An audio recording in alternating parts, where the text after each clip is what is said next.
শুরু হলো সনাতন ধর্মাবলম্বীদের সবচেয়ে বড় আয়োজন শারদীয় দুর্গোৎসব। হিন্দু শাস্ত্র মতে দুষ্টের বিনাশ ও সৃষ্টির পালন করতে বছর ঘুরে আবারও দুর্গতি নাশিনী দশভুজা মা দুর্গা এসেছেন ধরায়। আজ মহাষষ্ঠী। ঢাক, কাঁসর, ঘণ্টা, শঙ্খ আর উলুধ্বনির মাধ্যমে বেলগাছের নিচে পূজার মধ্য দিয়ে শুরু হয়েছে দুর্গোৎসবের মূল আনুষ্ঠানিকতা। ঢাকেশ্বরী জাতীয় মন্দিরে ইতোমধ্যে আরও অনুষ্ঠিত হয়েছে কল্পারম্ভ ও ষষ্ঠী বিহিত পূজা। জাতীয় মন্দির হওয়ায় এখানে ভোর থেকেই ভিড় রয়েছে ভক্তদের। আগত দর্শনার্থী ও নির্বিঘ্নে পূজা সম্পন্নের জন্য পুরো মন্দির প্রাঙ্গণ জুড়ে বিপুল পরিমাণ আইনশৃঙ্খলা বাহিনীর সদস্যদের মোতায়েন করা হয়েছে। পূজা কমিটির উদ্যোগে খোলা হয়েছে কেন্দ্রীয় নিয়ন্ত্রণ কক্ষ। রাজধানীর অন্যান্য মন্দিরগুলো নানা রঙের সজ্জা শেষে ভোরে ষষ্ঠী পূজার মাধ্যমে পঞ্জিকা মতে আগামীকাল সোমবার মহাসপ্তমী তিথিতে সপ্তমী বিহিত পূজা।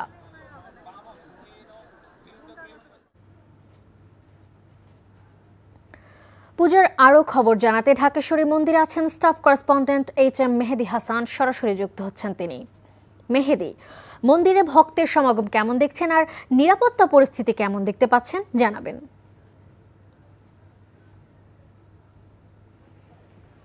শুরুতেই মালিহা, আপনাকে শারদীয় শুভেচ্ছা জানাচ্ছি। আজকে মহাষষ্ঠী এবং সনাতন ধর্মাবলম্বী যারা রয়েছেন তাদের যেই সবচেয়ে বড় আয়োজন, যে উৎসব দুর্গা উৎসব, সেই দুর্গা উৎসব যে আনুষ্ঠানিক যেই পর্ব সেটি মহাষষ্ঠীর মধ্য দিয়ে শুরু হচ্ছে।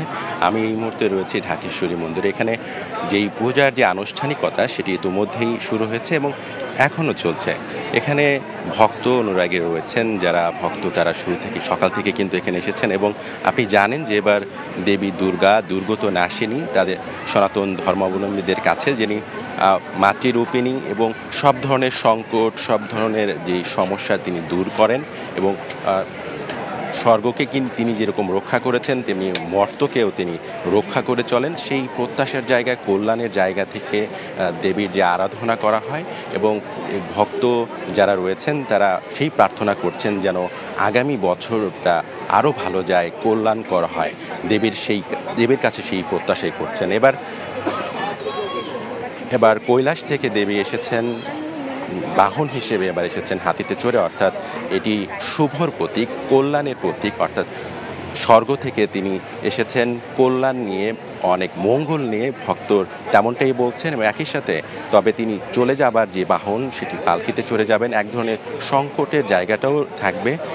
তারপরও যারা রয়েছেন, পুরোহিতরা রয়েছেন, তারা প্রত্যেকে আশা করছেন এই সংকটের মধ্য দিয়ে গেলেও এক ধরনের দেবী হয়তো সেই সংকট অন্য কোথাও যাবে, সেটি স্বর্গ জায়গা থেকে মর্তে আসবার মধ্য দিয়ে বা ফিরে যাওয়ার মধ্য দিয়ে এই সংকটটা মানুষের কাছে পৌঁছবে না, মানুষের কল্যাণই সাধিত হবে, তেমনটা প্রত্যাশা করছেন। আজকের যে ষষ্ঠীর যে আয়োজন, সেই আয়োজনটা মূলত আনুষ্ঠানিক শুরু হয়ে গেল এবং তারপর মহাসপ্তমীর মধ্য দিয়ে শুরু হবে আর উৎসবের যে দ্বিতীয় পর্ব। তো এই ছিল ঢাকেশ্বরী থেকে সর্বশেষ। ঢাকেশ্বরী মন্দির থেকে জানছিলাম দুর্গাপূজার খবর। এদিকে দেশের অন্যান্য স্থানেও সনাতন ধর্মাবলম্বীদের শারদীয় দুর্গাপূজার মহাষষ্ঠী অনুষ্ঠিত হচ্ছে। আজ সকাল থেকেই পুরোহিতের মন্ত্র উচ্চারণ, উলুধ্বনি ও শঙ্খের ধ্বনিতে মুখরিত মন্দির প্রাঙ্গণ। ধূপধুনুচি, পঞ্চপ্রদীপ আর ঢাকের বাদ্যের তালে আসনে অধিষ্ঠিত হন দেবী দুর্গা। দেবীকে বোধনের ঘট স্থাপনের মাধ্যমে দুর্গাপূজার মূল আনুষ্ঠানিকতা শুরু হয়েছে। দেবীর আবাহন, সংকল্প এবং ত্রিনয়নী দুর্গা দেবীর নিদ্রা ভাঙিয়ে পূজা অর্চনার মাধ্যমে তাকে বরণ করা হয়।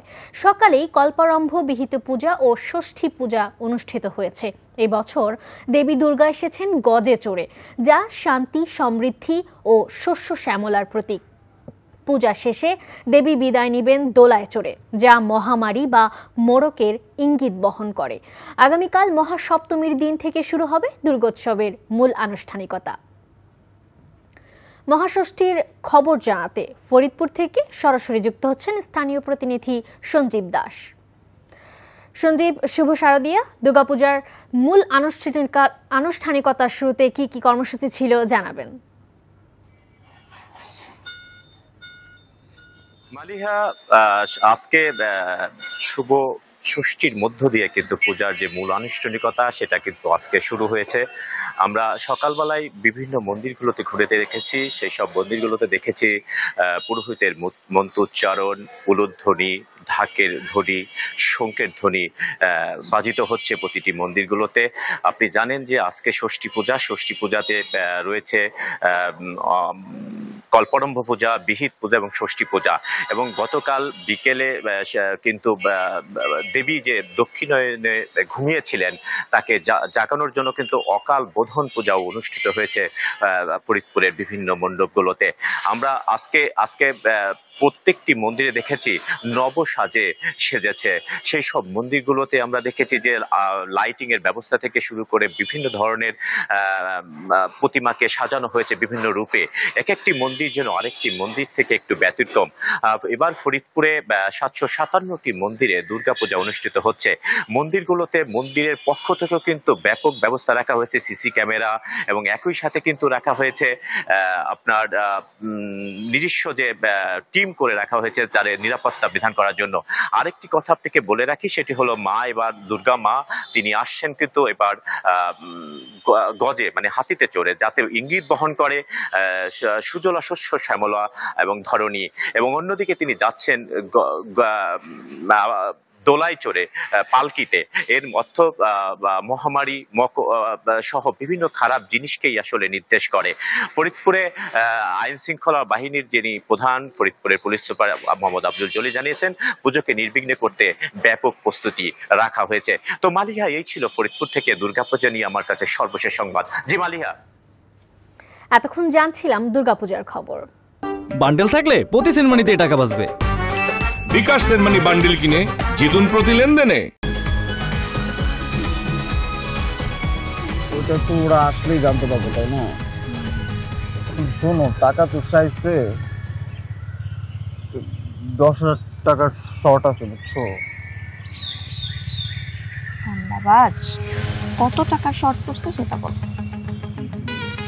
10,000 টাকাই শর্ট আছে।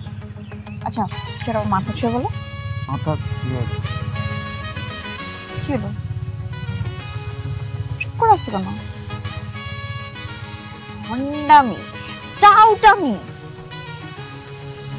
জায়গা পাও না তুমি? তুমি কি জীবনে ভালো হবে না? শোনো, ভন্ড আর টাউট বলবা না, আমার ইগোতে লাগে। তুমি ওইটাই ঠিক আছে, ভন্ডামি টাউটামি মানুষ করে, কিন্তু গার্লফ্রেন্ডের সাথেও কোনো কথা। দেখো মিমি, আমি আগের থেকে অনেক লক্ষ্য হয়ে গেছি, ভালো হয়ে গেছি। পুরোপুরি হইতে পারি নাই, অর্ধেক ভালো তো হয়েছে, 50% ভালো হয়ে গেছে। আগে যদি হইতো আমি তোমার থেকে 20,000 টাকা চাইতাম। চুপ।